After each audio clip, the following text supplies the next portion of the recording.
Hi everyone, and thank you for subscribing to my channel. Today I want to speak about Ursula von der Leyen, the unelected, unaccountable leader of the European Union, who has been in conversation with Netanyahu, the Prime Minister of Israel, who's subject to an international arrest warrant. Now, what von der Leyen has said has stoked up quite a bit of controversy. So let's go through what she said following this conversation she had, a phone call with Netanyahu. She said that Iran were the main source of regional instability, and also said that Israel have a right to defend itself, and also said that Iran can never ever acquire nuclear weapons. Now, let's go through this.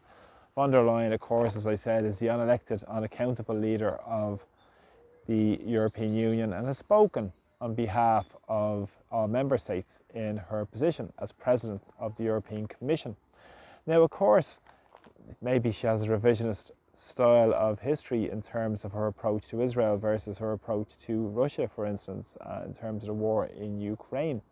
But of course, this doesn't suit the narrative for von der Leyen to tell the truth. It's about pursuing her narrative and the narrative of her globalist masters rather than telling the truth and serving the interests of ordinary people.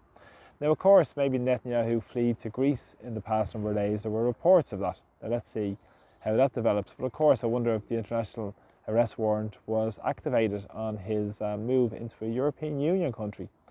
But again, von der Leyen, as I said, isn't interested in democracy or rule of law or justice or standing up for the interests of people, as I said, because of course recently she's been subject to this European Court of Justice ruling in terms of not releasing or revealing her WhatsApp messages with Albert Bourla, the CEO of Pfizer, and her text messages and her multi-million euro contracts with Pfizer regarding the jabs that they wanted to roll out across the European Union. I think it was 10 or 12 jabs per citizen, at least, I think.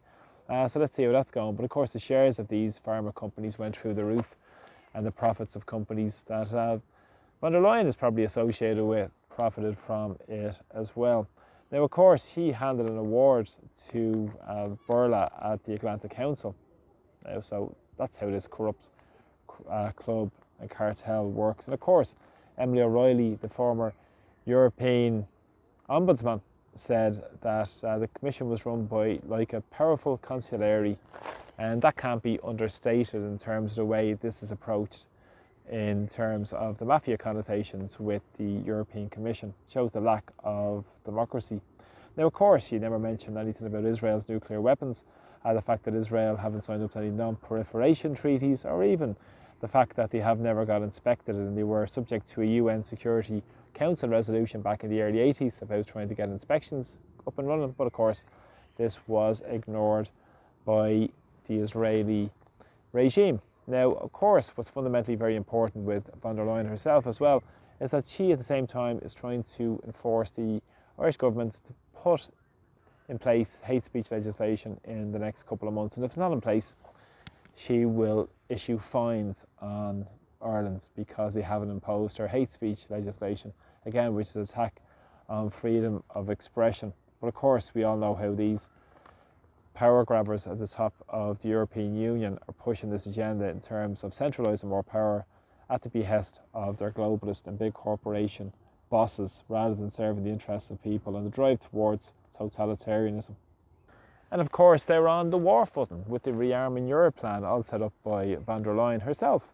Of course, the next Minister for Defence in Germany. Now they're pushing war on Europe, and of course Ireland are active partners in this because of their political leadership in Ireland, in terms of Micheál Martin and Simon Harris and many of the ones on the opposition benches who are fully signed up to this EU war agenda in terms of stoking, provoking more war in terms of the attacks on perhaps on Russia coming into the future as well.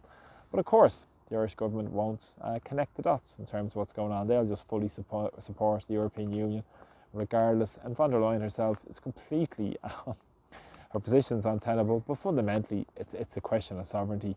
and we've no sovereignty in the European Union fundamentally, because it's all been ceded to people like von der Leyen, the powerful consulary in Brussels, which is across the road from the NATO headquarters, and also is beholden to all those lobbyists and the big corporate interests in Brussels, pushing their neoliberal agenda and all drive towards totalitarianism in terms of the other approach, in terms of the digital currency and all the other draconian restrictions they're trying to force through on the people of Europe, the people they claim to represent.